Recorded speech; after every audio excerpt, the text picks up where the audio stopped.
Today is Sunday, November 6th, 2016, and this is episode 176 of the Defensive Security Podcast. My name is Jerry Bell, and joining me tonight, as always, is Mr. Andrew Callett.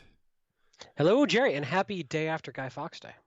Likewise, happy day after Guy Fawkes Day to you, too. I hope your anarchistic tendencies were well exercised. They were. I went and bought some random crap at Michael's and, just had a fire in the backyard and... Yeah, we had our anonymous masks on and everything. It was grand.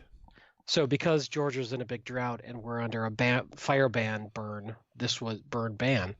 this was your anarchistic tendency, was to burn when you're not supposed to, because that's how metal you are. That's exactly right.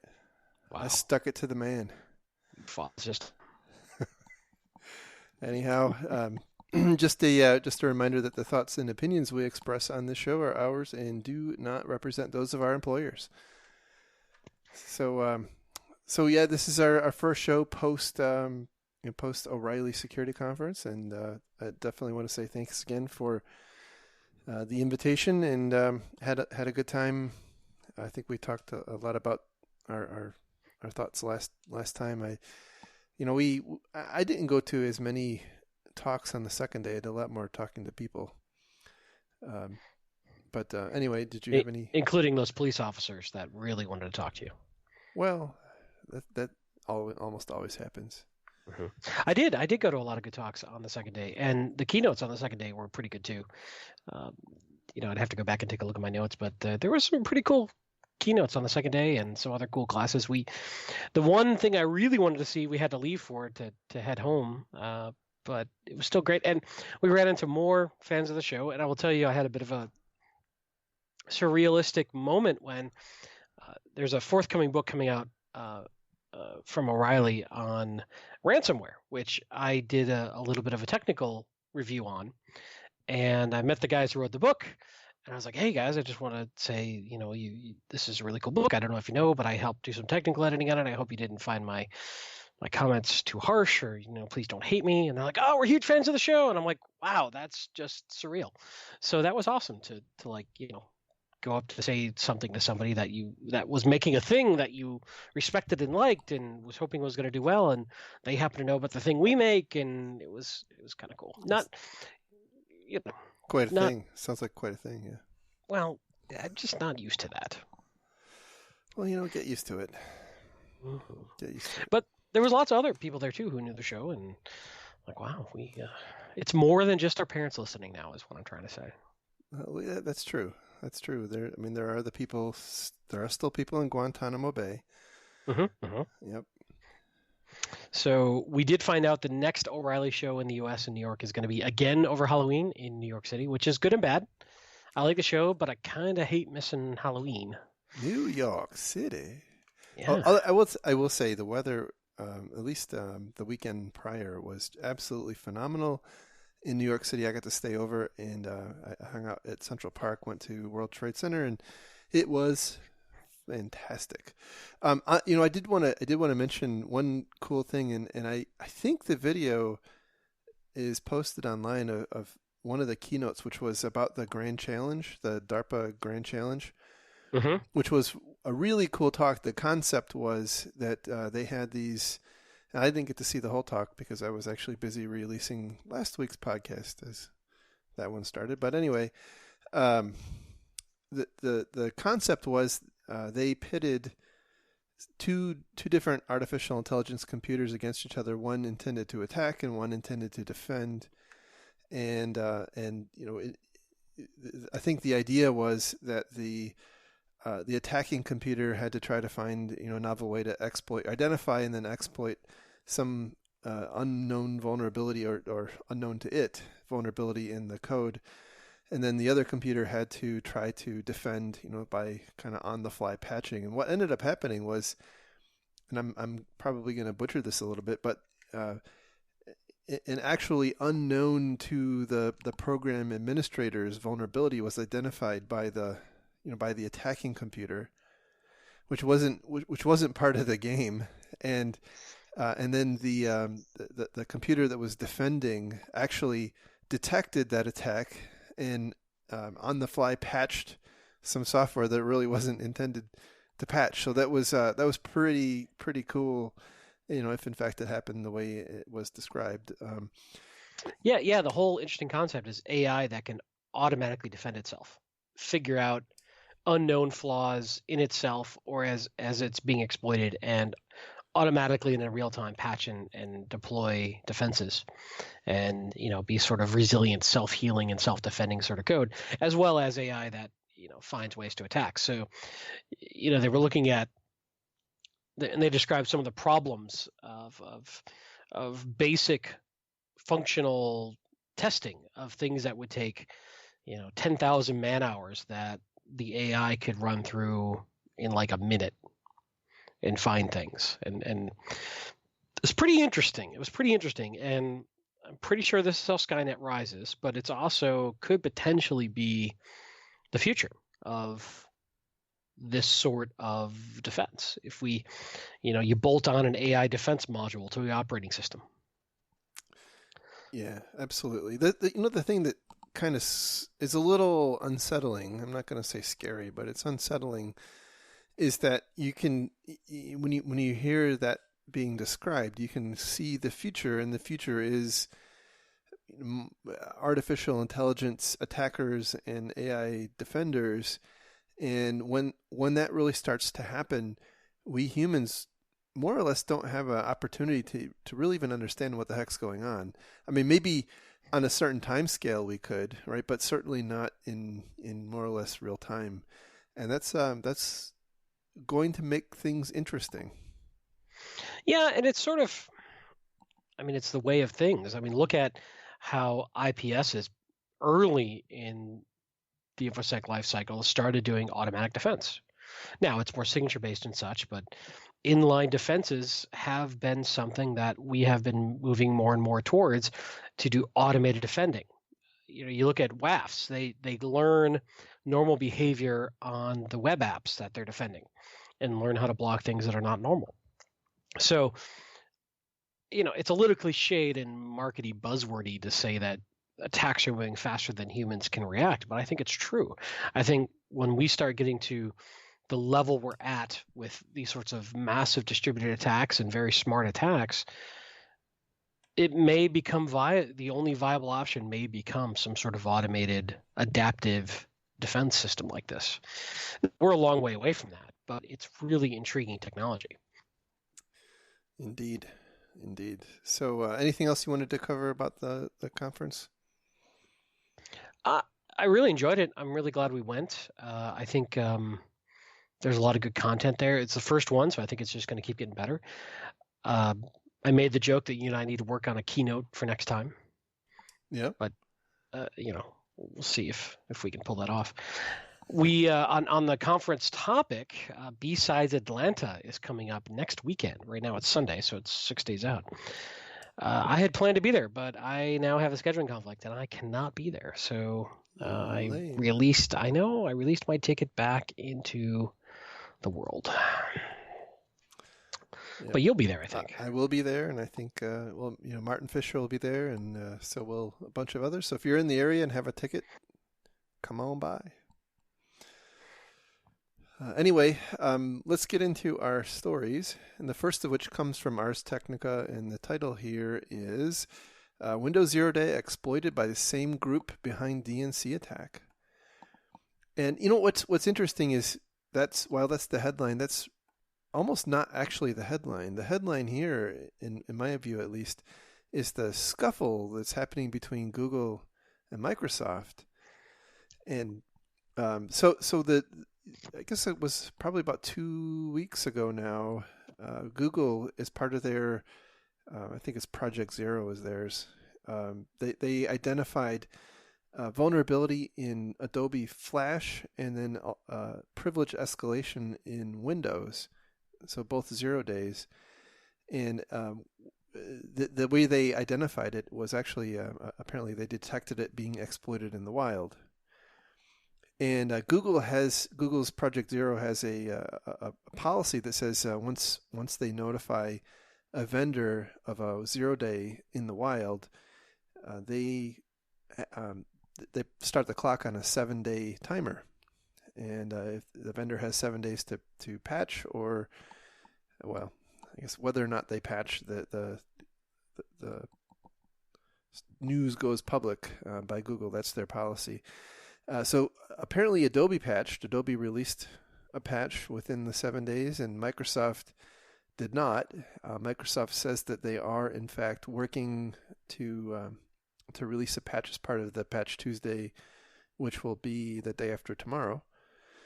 But I don't think there's anything spectacular. We see Windows privilege escalation flaws all the time. I think the new news here is, the kerfuffle between Google and Microsoft, where Microsoft is saying that Google's being unreasonable and putting their customers at risk, and this is the full disclosure debate, ad infinitum all over again. And then B, the group that apparently allegedly was seen using these attacks, or using this 0 day, is known as APT28, aka Fancy Bear, aka Strontium. So, which is aka the group that hacked John Podesta's email, which was a super sophisticated attack that involved a phishing email. So, and boy, did that guy write a lot of email. Holy crap! Yeah. By the way, I did want to mention that. I think I don't know if that's the end of it, right? But WikiLeaks posted another like 2,500, and that brings his email dump up to 52,000 emails. And I got to say, what the heck else did he do other than write emails? Well, when you're trying to help somebody out by telling them about their Nigerian prince relative who died, and all they need to do is send you $3,000 to release the money. It's complicated. That's true. It takes work, That's true. Somebody on Twitter told me today there's probably some like out of office loops. Yeah, that'd be funny. That'd be hilarious. Well, which not to get into politics, but in other email news, the FBI reopened their investigation into Hillary Clinton when Anthony Weiner's hard drive got seized, and they found like another 150,000 some odd emails, and they went through them in 3 days or 5 days or some short period of time. And I had the same thought. What if a bunch of them were, just out of office loops, reply all loops? That just stop replying all. For God's sake. Oh my God. But unsubscribe. Yeah, seriously. Yes. But back to the Windows story. Yeah, this is not the first time that Google and a vendor has gotten into a fight, and Google's policy is very well known and very laid out at this point. And I kind of side with Google on this one.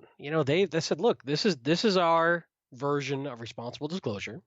This is how long we're going to give you, and I think they have found probably the best of the worst options in the whole responsible disclosure debate, because they give the vendor time. Whether or not it's enough time is debatable, but then they say, if you're not going to deal with it, we are going to release it publicly, which often forces a vendor to deal with it. Now, they're not targeting Microsoft by this. They've done this with a lot of vendors, and they've gotten into this sort of, as you said, kerfuffle with a number of other vendors over the same thing. It's a tough balance. We've been having this responsible disclosure debate since the beginning of time. I did see that Microsoft loses no opportunity to pimp Windows 10. They say, well, we're working on a patch. In the meantime, you should be running Windows 10. Yeah, Windows 10 apparently solves everything because their ATP, which I assume is a clever play on APT, will apparently defend against this particular exploit. But I agree this is a tenuous thing, right? But if you see something, if a company like Google sees this being exploited in the wild, it's kind of perilous not to, for it not to be known.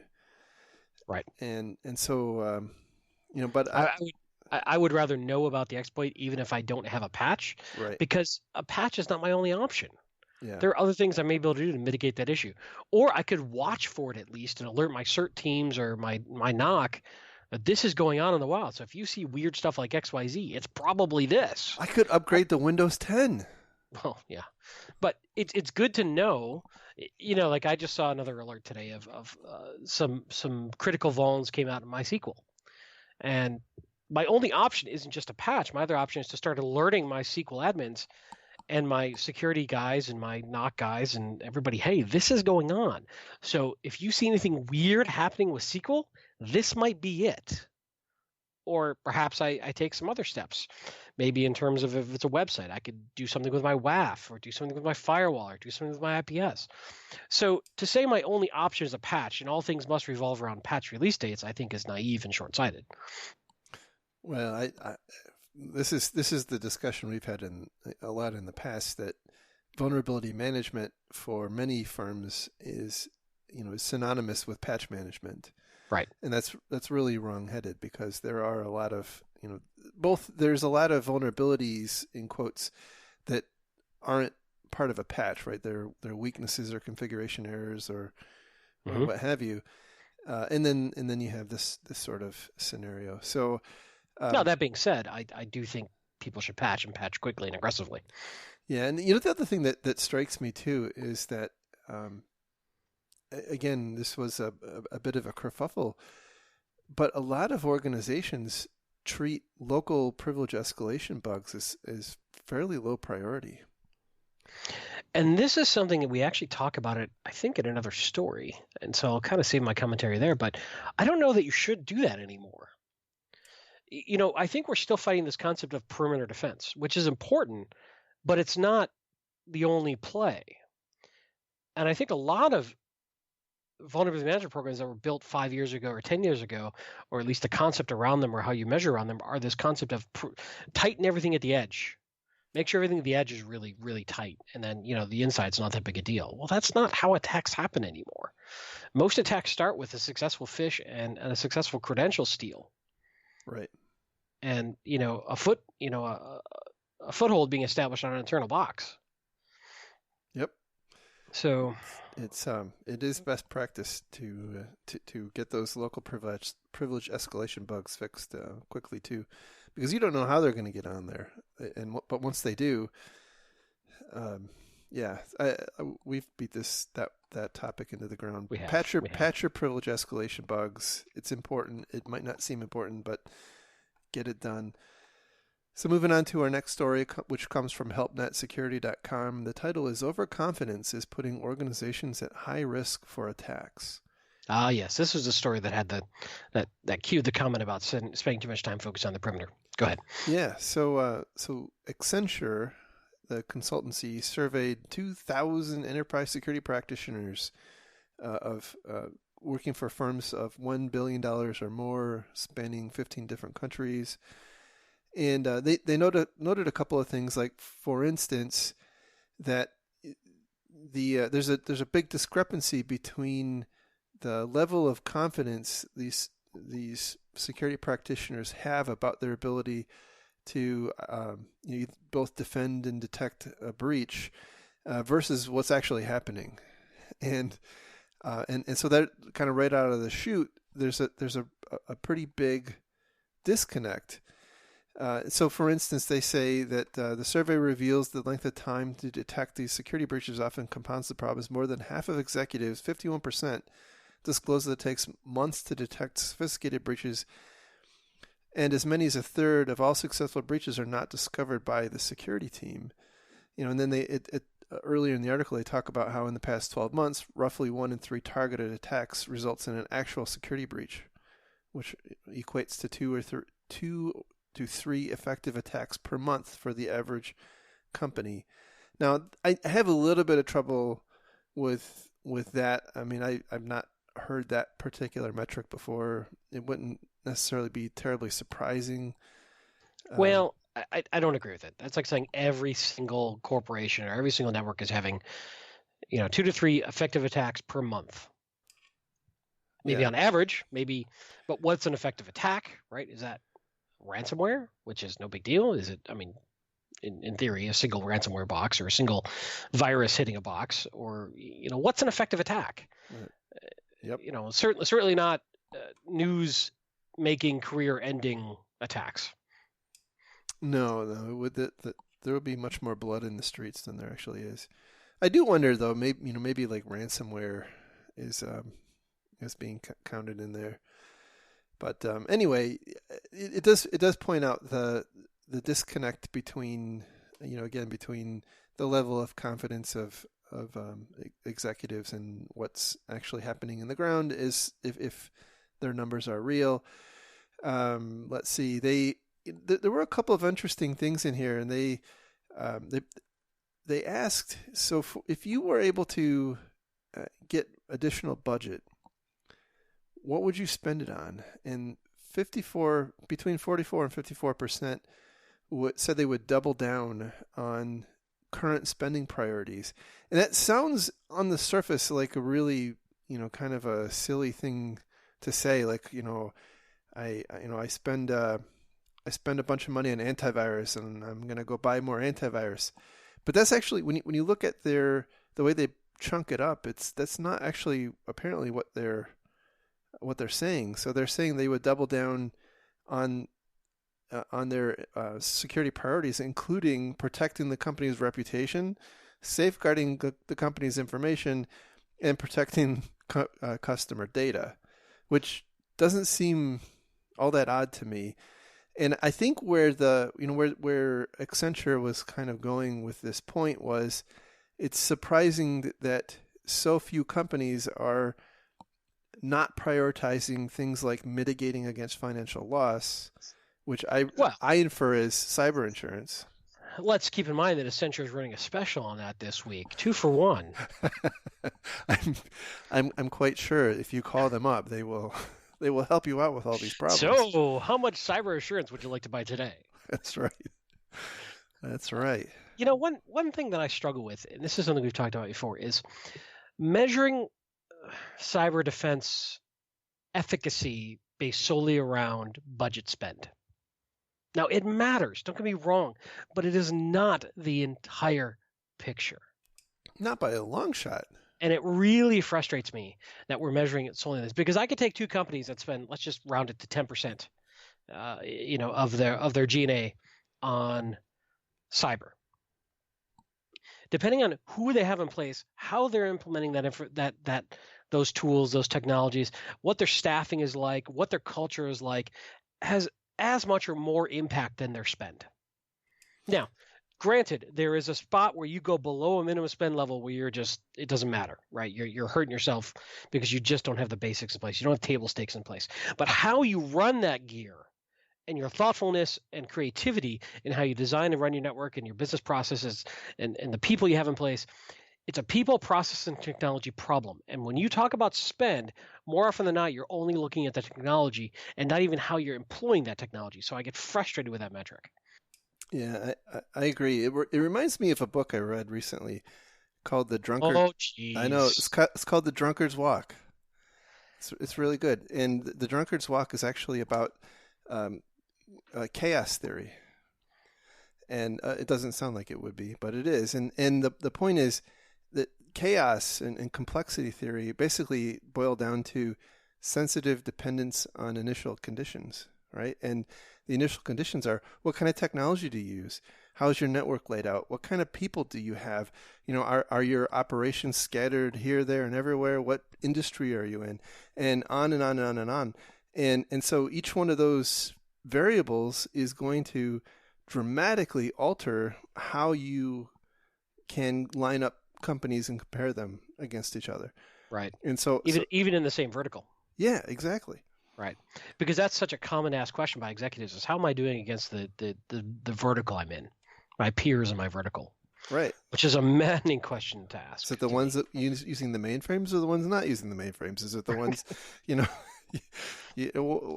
was it the ones using Linux or the ones using Windows or the ones using both? You know, that's a really, really difficult question. Yeah, I mean, it is tough. And, you know, the one thing I did want to say as well is that Kanye West the other day was telling me I name dropped too much. So I think you may be book name dropping too much. So I think we need like a sound effect for every time you drop a book you read. Okay. I will say I did like the book, so if anybody wants to read it, I recommend it. Are you getting kickbacks from publishers I'm not aware of?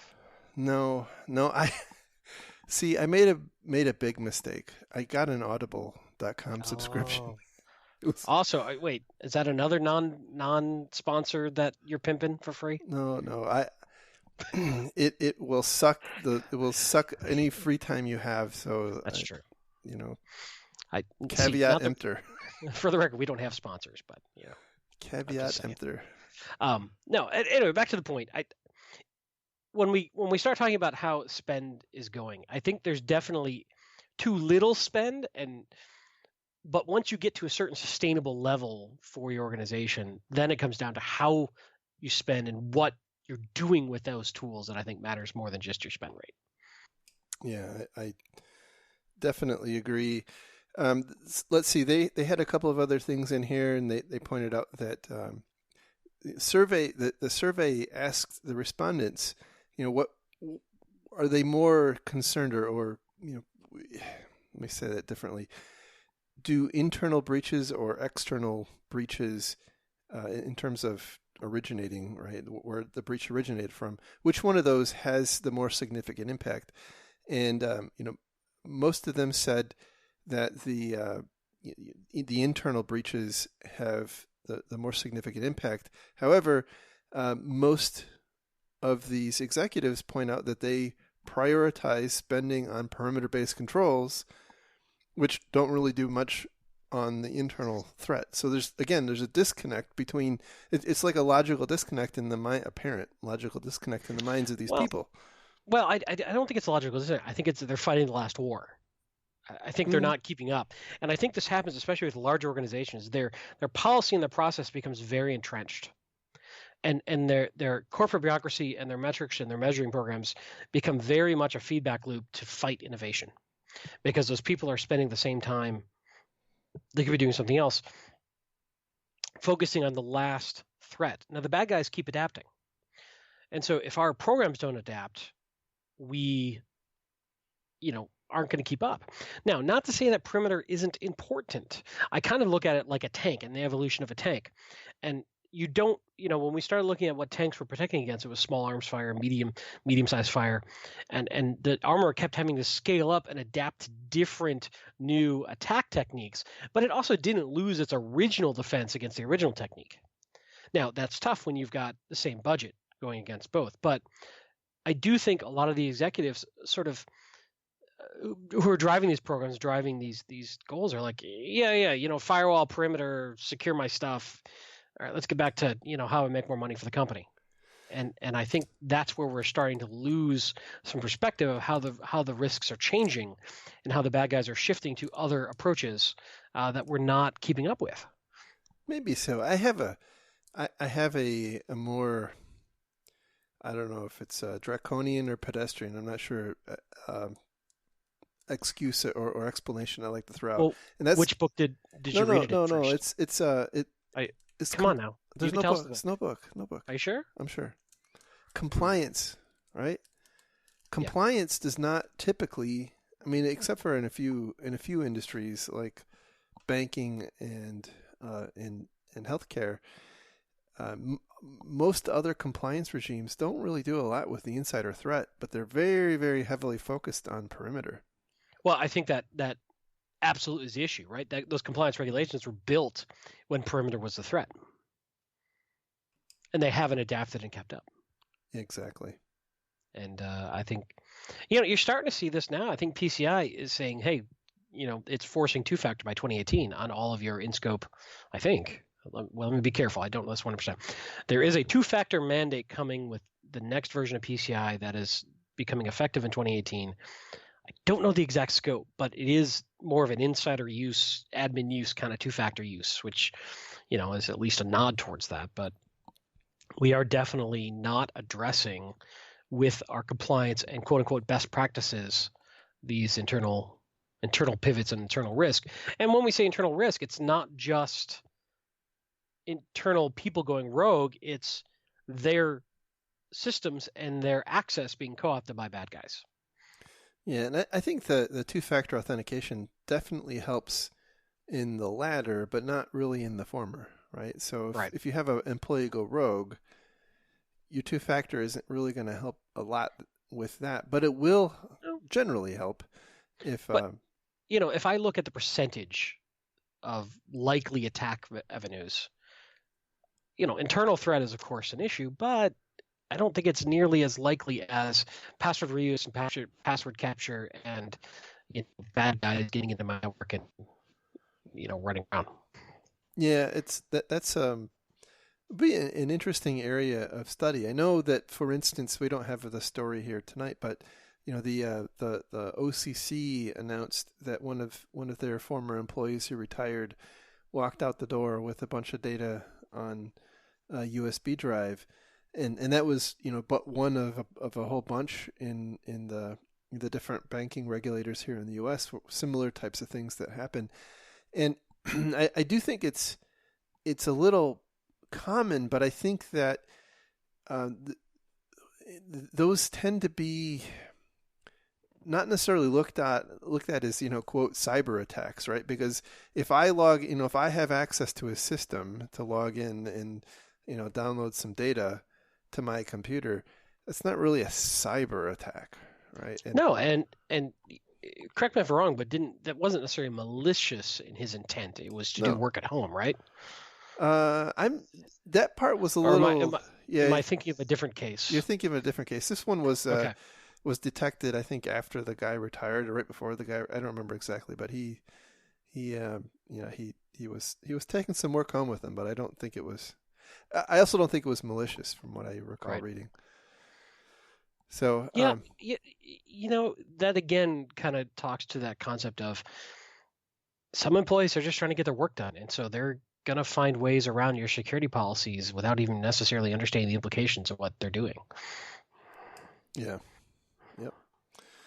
So anyway, moving on to our next story, which comes from bankinfosecurity.com, and the title is Suing Anthem to Seek Security Audit. Those suing Anthem seek security audit documents. So as you probably recall or remember hearing in the news, Anthem had a very high-profile data breach back in early 2015, where approximately 80 million records were stolen out of a database. And there's been a lot of hoopla. But what's new here is that there are, I think it was close to 200 100 lawsuits, which have recently been consolidated into one federal class action lawsuit.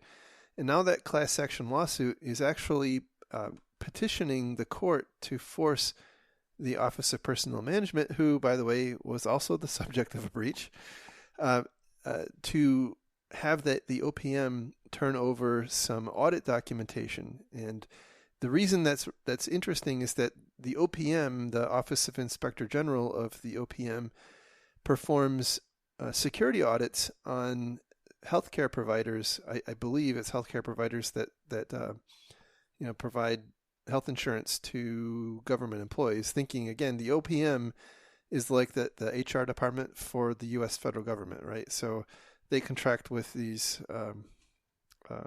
healthcare or health insurance providers, of which Anthem was one, and they periodically do these security audits, and so the plaintiff attorneys filed an 827-page document with the court in this lawsuit, asking for a small number of documents produced by the OPM related to a 2013 security audit and then a follow-on audit in 2015. And there's some interesting things that have come out in here. So, for instance, that Anthem apparently in their 2013 audit denied the OPM's request to perform a pen test or a vuln scan. It's really not clear exactly what they wanted to do, but basically the OPM wanted to do some kind of technical testing, and Anthem said no, we don't allow that per our policy, and so they did some kind of what I assume to be a paper-based audit, and it looks like that more or less was pretty clean. And then after the breach was announced in 2015, OPM came back and did another audit, and again was told, no, you can't connect to our network, go away. So the lawsuit here seeks to provide information which may determine whether or not the OPM identified weaknesses at the time in Anthem's security program, which would be material to their case against Anthem. So, all that being said, I think this is the reason I think you brought it up, right? Is the moral hazard exactly approach here, right? Where now we have an instance where audit information is potentially going to be discovered in a lawsuit in open court, and what is the macro impact on the IT industry? Because most all of us are subject to some kind of audit or other. Mm-hmm. And it's frustrating to me because there are a lot of times those audits may be taken out of context. They may be things that, yes, we know, but we've made a business decision to work on something else, or we're going to get to it later. Or the implication is, if you kind of read into this, is, okay, you were warned about this vulnerability, you knew about this, and you did nothing about it. Well, that's a very myopic view of. It's not that we sat there with twirling our thumbs. We were working on other issues. So now, do you start to hesitate to have audits performed by third parties because they could become subpoenaed into a court case against you, which is really scary. Yeah. And I do wonder. I know here in the U.S. we have the concept of attorney-client privilege, and it is not uncommon for companies to do a lot of things, especially when they have internal legal counsel. They need to be a large enough company to afford internal legal, typically. Yeah. But I think even sometimes with external legal counsel, right? Certain things will be performed under the legal privilege umbrella. I do wonder if potentially, there's a spectrum of possible outcomes here, right? On the one hand, I think it could drive some behavior to say, you know what, it's kind of risky to have an audit, right? Because now we're creating artifacts that could be used against us because they don't accurately represent what was actually going on. It was just from the narrow perspective of this audit, which, in the future, if we were breached and somebody were to look at that, they would see that, we had 8-character passwords, but they didn't see that we were, whatever, right? So I think that's a possible outcome. Another possible outcome is that more and more of this stuff will be done, driven by a lawyer, right? It will be performed under the auspices of legal privilege, which I think is a tenuous thing. I'm not a lawyer. I do know some about legal privilege, but I do think that this in this particular case, one of the topics that's being debated is I believe at least one of the reports is held under legal privilege, and so the plaintiffs are trying to vacate that, or trying to convince the judge that the needs of the plaintiffs outweigh the needs of the privacy needs of the defendant. So right, that'll be an interesting point specifically in this case as well, I think. Yeah, definitely. And I don't know. It's also interesting, if you extrapolate this out a bit, let's say I get an annual pen test from a number of different third-party organizations, and even though we file a non-disclosure, legal subpoenas and such can override that. So that's something that would be of concern to mine if this starts to become precedent and starts to become an ongoing thing in the wake of a breach. Yeah, absolutely. So more to come on this. I think it's going to be a bit of a dangerous precedent, but at the same time, I can also sympathize with the plight of the plaintiffs who really want to know, what the heck was going on at the time. Were they drunk and disorderly, or did they have a good program and they just, had an unfortunate advanced attacker penetrate them? So it'll be interesting to see.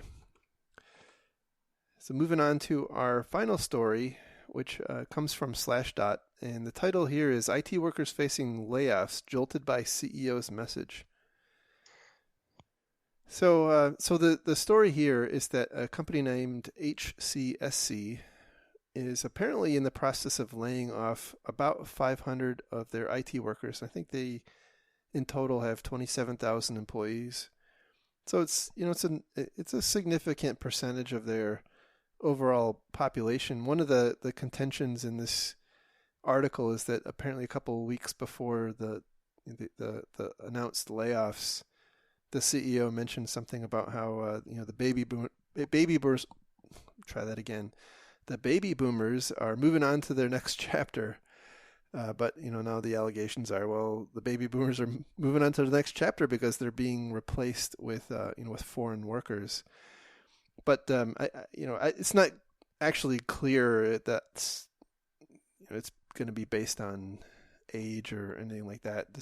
I'm sure there's some salacious headline clickbaiting stuff going on here, but I think the kind of the core point is that a lot of organizations are taking, in this particular case, HCSC points out that they're trying to become more strategic with the staff they have and move what they view as the less strategic things like IT operations and help desk and stuff, and move that to to outsourced providers. And that's a increasingly common model, but it has its own risks, right? Yep. And I do think one of the challenges that we may face in IT security is we're expensive as we get further in our career. Yeah. And there's certainly the concept of as you get a little older, you may not be as easily employable. Whether that's defendable with data, tough to say, but the concept is out there. And that's one thing I think about is as we start getting to the peak of our careers, especially for those of us who don't choose to go the CISO route, how do you stay relevant and employable if you get too expensive and they're offshoring a bunch of stuff to workers overseas who are much cheaper? I think is a real concern, especially because I don't know, there's sometimes a skill set gap and a cultural gap and a language gap and quality gap at times, depending on how it's outsourced and how it's run. And it's a more challenging environment to work in when you've got a lot of work being done overseas by people in 8-hour time zone differences. It certainly has an impact. Yeah, absolutely. And I will say I have experience with outsourcing IT operations, and it can be done well and it can be done not well. I think this is kind of a multi-layered cake, right? Like you had said, it does occur to me that IT security feels, and I know that there's probably a whole lot of people who are going to disagree with me. So go ahead and fire up your Twitter hate cannon. But back in the 90s, late 90s and early 2000s, there were a ton of Java programmers. I mean, if you could spell Java, you could get a job as a Java programmer. And it kind of feels that way right now in the cybersecurity industry, although I do know there are a lot of people who are frustrated and not able to find work. So maybe it's not actually as bad as I'm thinking. But point is, over time, this is going to become this skill set through some, yet maybe yet to be seen way will become commoditized. And as that happens, it's going to make sense for organizations to do that in the cheapest way possible. And so we are, Certainly. At the end of the day, we're not special snowflakes. Nope. And maybe those of us who started podcasts will rule the world someday. Yeah, we'll finally have to start taking sponsors. That's right. Just to eat. But I think especially if you look at how expensive we are and how there's such a shortage of security folks, in theory, we are ripe for a disruptive event. That's a perfect circumstance for a disruption of a market. Yeah, I think that's right. Now, I don't know what that disruption will be. I can't predict it. If I could, I'd probably be a lot more rich. But I think we also cannot. I think fundamentally where I was kind of going with the story is we cannot be sort of complacent with our current skill set and our current position in industry. It will change. That's a really good point. And we will go from being able to, in essence, be a seller's market with our skill set to being a buyer's market where we may be hurting if we go about things the way we're doing now. So, this, although it wasn't directly focused on IT security, just the concept that companies are thinking this way and continuing to think this way, there's no way we're going to stop this. You can't stop this kind of momentum. It is too strong. It is too fiscally responsible of companies to go down this path for them not to explore it. And it's not going to be fixed by legislation. It's going to be fixed by whoever you vote into office. It's going to happen. So as always, I think that the important message is we have to think of ourselves as independent contractors who constantly have to keep our skill sets marketable, current, and capable. And those skill sets aren't just technology skill sets or security skill sets. It's the soft skills, it's the communication skills, it's everything. Because I'll tell you, I have gone through layoffs at companies, especially the first round of layoffs at startups are really interesting. Because what I saw was it was an excuse to get rid of a lot of people that were pain in the asses. And they could be technically brilliant, but if they didn't get along well with a team, they might be gone. Yeah. You're right, and I think there is a concentration of people who, what's the right word? Prima donna-ish, right? Well, what book did you read it in? No. It's just life experience. So it's going to be in the book you're writing. Yeah, well, right. My memoirs after I retire. I'm going to try to beat that joke into the ground. Let me tell you. But speaking of keeping skills current, right? Just saying. Yeah. Just saying. Yeah.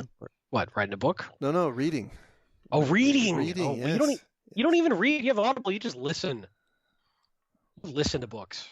Well, that's true. Mm-hmm.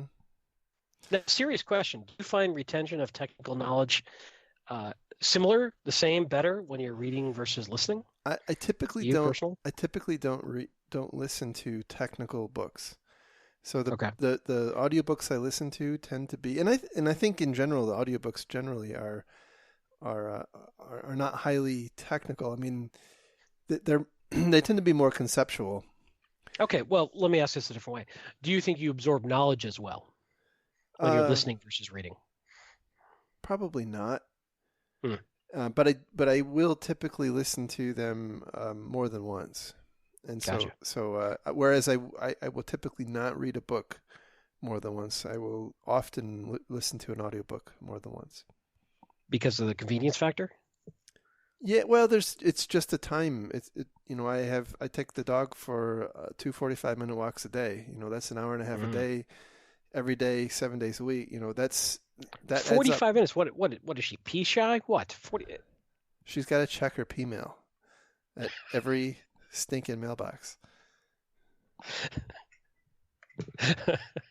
Wow, I had no idea the show was going to go there today. Okay, fair enough. Yeah. 45 minutes. That's well, right. It's good. It keeps you healthy.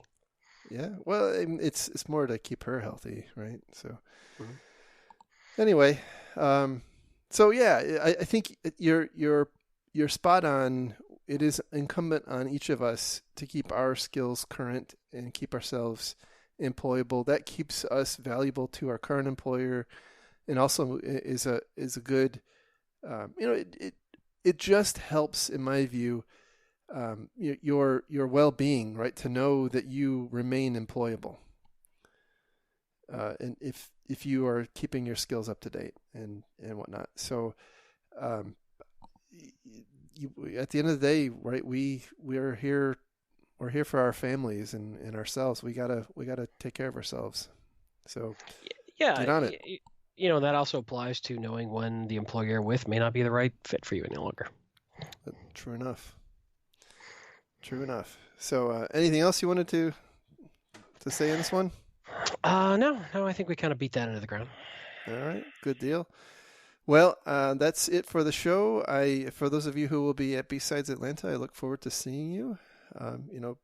Don't be shy. I'm shy. I'll probably be wearing black tennis shoes. So, if you're like me and you're diverting your eye contact, that's how you'll see me. So, yes, it's a joke. At least you're wearing deodorant now, so they can't find you by your smell. That's an improvement. Well, the judge warned me. So you can find the links to all the stories we talked about today on our website at www.defensivesecurity.org. You can follow the show on Twitter at DefensiveSec. You can follow Mr. Callett on Twitter at Lurg. You can follow me on Twitter at MaliciousLink. And just a couple of quick shout outs. Yeah, go ahead. One, we have a Slack channel now. Oh, that's I hear right. It's hip with all the kids these days. It is hip with all the kids, yes. It's like RSC grown up. Right. I need to spend more time on the Slack channel. I've been failing, but we do have it. And I don't think we've talked about it on the show yet. I think we just tweeted about it. That's correct. We do, and it has 150 people in it now. So it's it's a fun little way to communicate with your fellow podcast listeners. Some interesting discussions in there, including on cooking. I'm actually about to start a cooking sub-channel because there's a lot of cooking discussions going on. Now, are we talking like cooking meth, or what are we talking here? I'm not going to judge, I guess. Okay, all right, fair enough. The other thing, thank you yet again to our Patreon donors. You guys are amazing. It's still just cognitive dissonance to the extreme that I think about the fact that there are people out there who just give us money. And if you are so inclined, we will be thrilled and amazed and incredibly appreciative if you so choose. You can find the Patreon donation button on our website. That's right. And that money, by the way, goes to Jerry's meth habit. I mean, to paying for the show and the bandwidth, and that's it. I mean, we are sponsor free, so nobody's editorializing our content. It's just us. Exactly. I should say not editorializing, controlling the what's the appropriate word? There's no editorial control being exerted by an external third party. That's right. We are free thinkers here. I mean, the only thing, and I'll be completely transparent and honest with you guys, is we really can't talk about our current jobs much. That's about the only thing that really is censored, because it's obviously ethical issues, and also against some paperwork we signed to keep stuff confidential. So that's about the only thing you'll find us not able to talk about. True. And if we did talk about it, then we would have to use the donations to pay for legal funds. So and rent. And rent. Yeah, we would certainly have to up the fee for the show at least 2 or 3 times. So anyway, sorry for beating the dead horse. Go ahead. Have a good week, and we'll talk again next weekend. Take care, everyone. Thanks. Bye-bye. Bye.